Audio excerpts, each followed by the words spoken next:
Hello, I'm Katie Boyven. And I'm Stephen Donkers. Welcome to a very special edition of Humber News.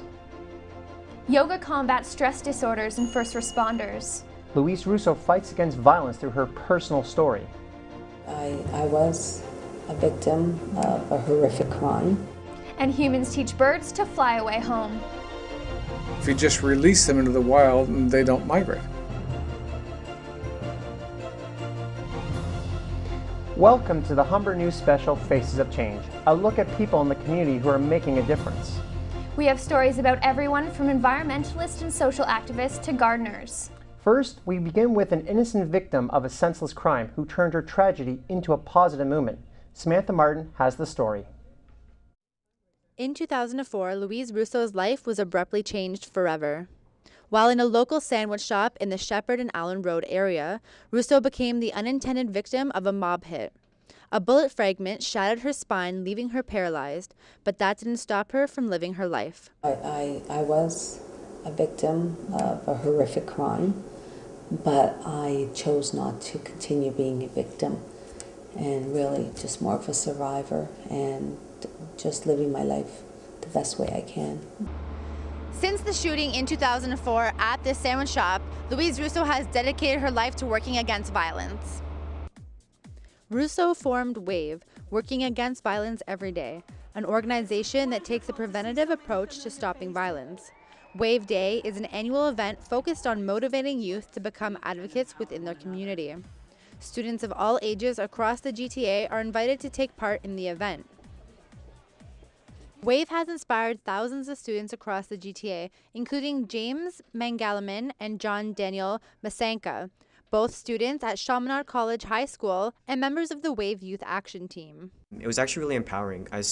Seeing as many students, a lot of the youth coming out to support WAVE really showed how much Louise Russo has expanded her own leadership to encourage students to take up their own leadership initiatives. It really helped us realize that we could do something more than just moan about the little problems in our life and be a positive effect on not only those in our high school, but those in the surrounding community who would, in the future, be the ones to walk these halls as they grow to our age. Nadia Pasquini, a teacher at the school, says Russo has a significant impact on her students. She comes out to all of our meetings. She has provided so much support. She provides input, but I guess the best part of working with her is she lets the students kind of go with their ideas and work with whatever they feel they need to do in order to get the message across. Featured at each WAVE Day event are Toronto celebrities who speak of their own issues as students and how they made it through them. Russo says after one event, she heard of an at-risk youth who was very inspired by what he heard. It was about planting seeds and getting them to think, and really the whole theme of the day was to believe in yourself, and because it starts with you. You need the support, like tap into the supports that are there. Nobody can do it alone. You need to tap into that, so believe. The next WAVE Day is on May 8th, another sold-out event with over 1,000 attendees. Samantha Martin, Humber News. Louise Russo has won numerous awards for her work, the most recent being the 2012 Queen's Diamond Jubilee Medal. The recent events in Boston and West Texas have shocked the world. For first responders and people in the armed forces, dealing with these tragedies can lead to post-traumatic stress disorder. However, some experiencing PTSD have found a new way of relief involving an ancient art. Humber reporter Julie Frazina has the story. First responders such as firefighters, police officers, and paramedics are often faced with traumatic events, making them more susceptible to PTSD. Scott Hewlett is a training officer for Brampton Fire Emergency Services and says you never know when or how the shock of an event may affect you. You may say, well, everything that's involving children would bother me, or a house fire would bother me, but you really don't know until you go to it. He says yoga is becoming widely accepted among first responders who once thought it had no benefits. Yoga, especially if it's directed specifically to emergency service workers, has great benefit. This mindfulness, meditation on its own, being active, a healthy lifestyle, and yoga is part of that, right?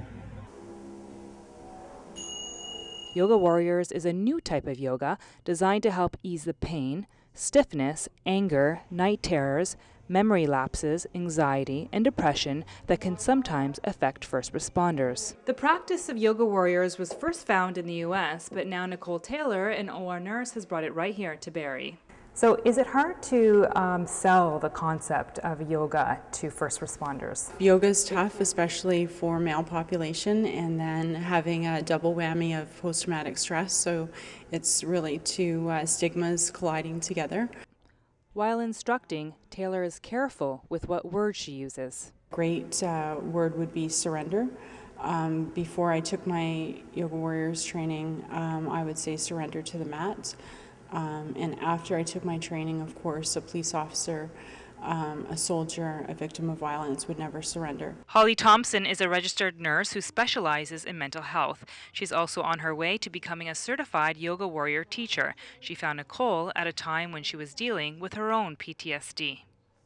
So what has Yoga Warriors done for you specifically? It allowed me to work through a lot of issues, not just as personally, but as a nurse as well. Many soldiers and veterans are also attending the classes and are seeing the many benefits of doing Yoga Warriors. The program was initiated in Massachusetts and has helped thousands of soldiers get through PTSD. Taylor is currently the sole representative in Canada. Julia Frazina, Humber News. Studies in Canada show who is affected by post-traumatic stress disorder. Research from 2009 found 1.2% of the Canadian male population overall had PTSD, while 17.3% of Canadian firefighters surveyed were found to have the disorder. A study from the Canadian military showed that PTSD was documented in post-deployment in 8% of Canadian soldiers who served between 2001 and 2008. Coming up on Faces of Change, one gardener is encouraging people to get their hands into community gardens. We'll also have this story. What was the turtle doing on the highway? About 3 miles per hour. I'm Helen Surgener, and I'll show you what one group is doing to stop them from being run off the road forever.